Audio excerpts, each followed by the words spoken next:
I'm officially freaked out. I don't think any movie has bothered me this much psychologically ever before.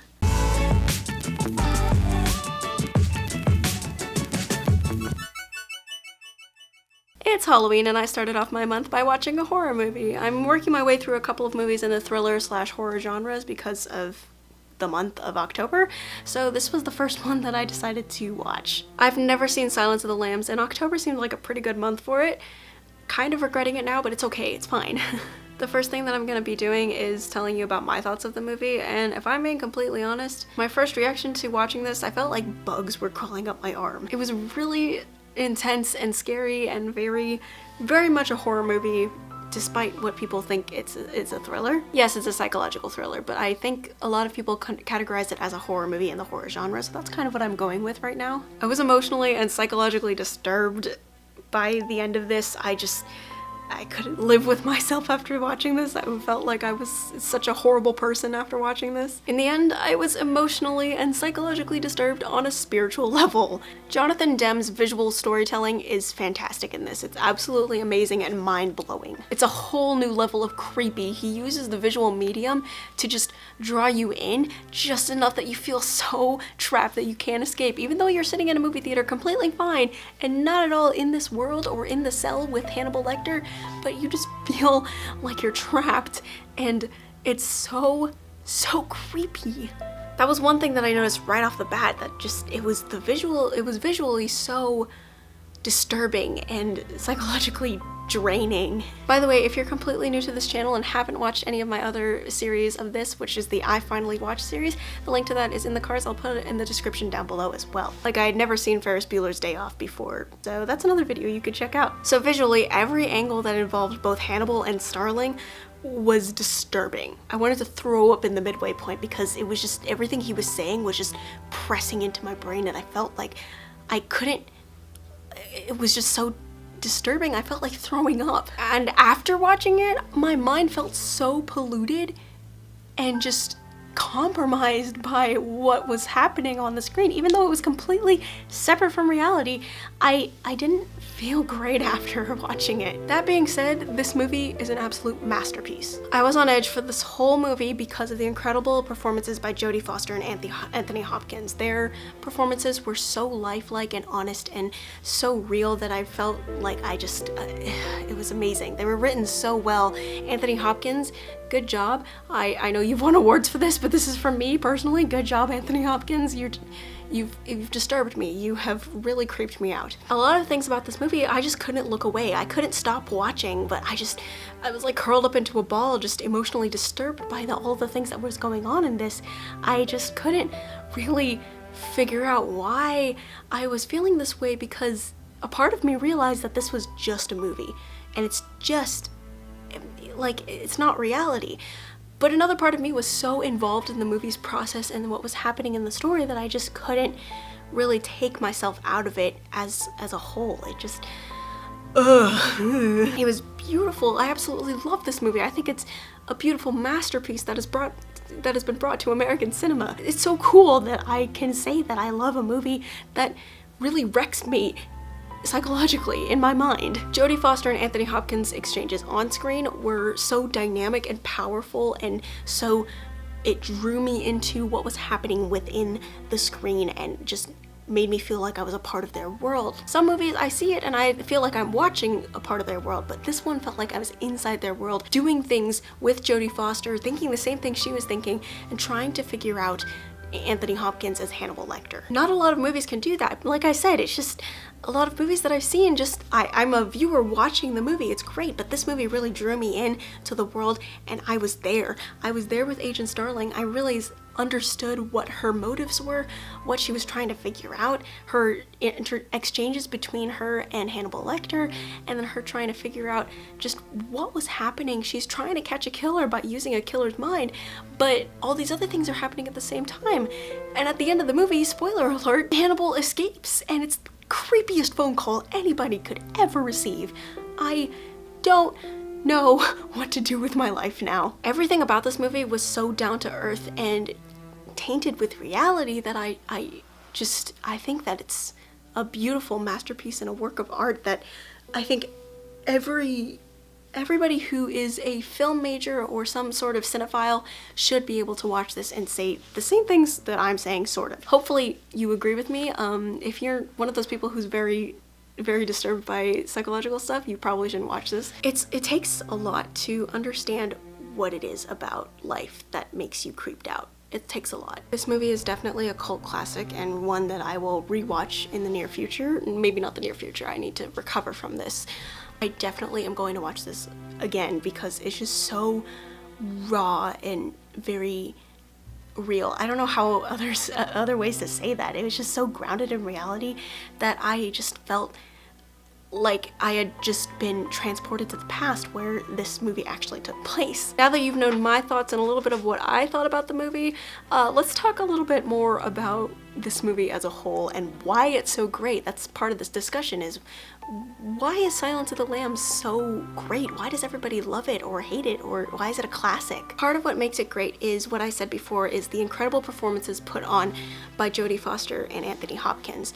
Both of these actors have exhibited great talent, and they were written, the characters themselves were written so well and so deep and multifaceted, and they weren't just, you know, your standard characters with, you know, tragic backstories, but they actually had something to grasp onto and something that you could relate to on a deeper level, something that normal people will talk about in daily conversations. The dialogue in this were so incredibly written. There's this one dialogue scene between Jodie Foster and whatever her superior's name is, I forget right now, but she has a conversation. He apologizes. He's like, yeah, I'm sorry for being sexist towards you. He goes, I was just blowing smoke. I didn't really mean it. She goes, you're an authority. It matters. That's such a powerful line.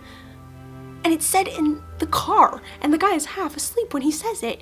Like, it's just, the most powerful messages don't have to be said in the most epic of moments. They can be said in the back of a car. It's instantly quotable and things that people can grasp onto and relate to on a deeper emotional level. What makes it good dialogue isn't just the dialogue, it's also the setting that it's placed in. They're not saying this over a cup of coffee and then they cut to the next scene and they're driving in the car. No, they were saying it in the car when they're traveling. And regular debriefs that were happening during the time where you would be in a murder investigation, yes, you would have conversations in the car because you would just be traveling from one place to the next, trying to decipher clues and interrogations and other things like that. Obviously, I know so much about the FBI and what they do. I don't. I know most of what Hollywood has shown me, and that really doesn't say very much about how much I know about FBI. But I'm just saying the setting of it made it so dynamic and powerful, and what made it actually tangible to an audience. Not something that a director was like, okay, this is a really powerful line, we need like this moment has to happen. It's a moment, remember? Okay. No, it was just interwoven within a natural setting, and I think that's what made it so beautiful to watch, is just the characterizations, and the characters were written so well. Every piece of dialogue meant something. Every piece of information that was shown visually on screen and portrayed by the actors it meant something, and it gave the audience enough information to generate their own stories and their own theories and the same things that Starling was feeling. And at the end of it, it's just Another thing that makes this movie amazing is the final climax scene where Starling is in the basement of Buffalo Bill's his trap house, basically. I don't know how else to say it. That one scene where she is in the dark and Buffalo Bill has his night vision goggles on and he can see everything that she can't, and so we suddenly switch. It's so disturbing, where we suddenly switch from Starling's point of view to Buffalo Bill's, and it's this moment of panic, and you're still in Starling's perspective and you're scared, and you're so scared, but you can see everything and Jodie Foster can't, and that's what makes it so incredibly thrilling and horrifying when you see him slowly getting closer. His hand is just there. It's just there. Why? Oh my gosh. It's so stressful. It was the most stressful experience I've ever had watching a movie. Not only Jodie Foster, but Anthony Hopkins. He has a career not only in cinema, but also in Shakespeare.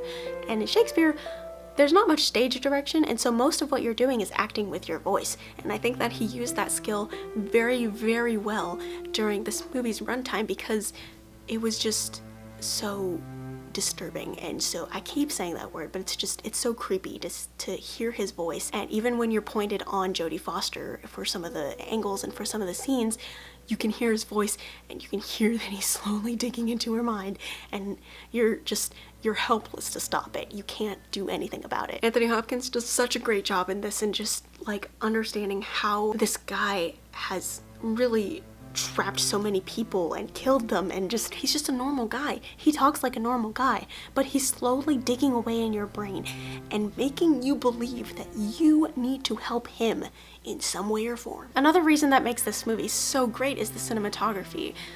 This isn't usually what I talk about when I talk about these types of movies, but it was really striking to me how honest and down-to-earth the cinematography was.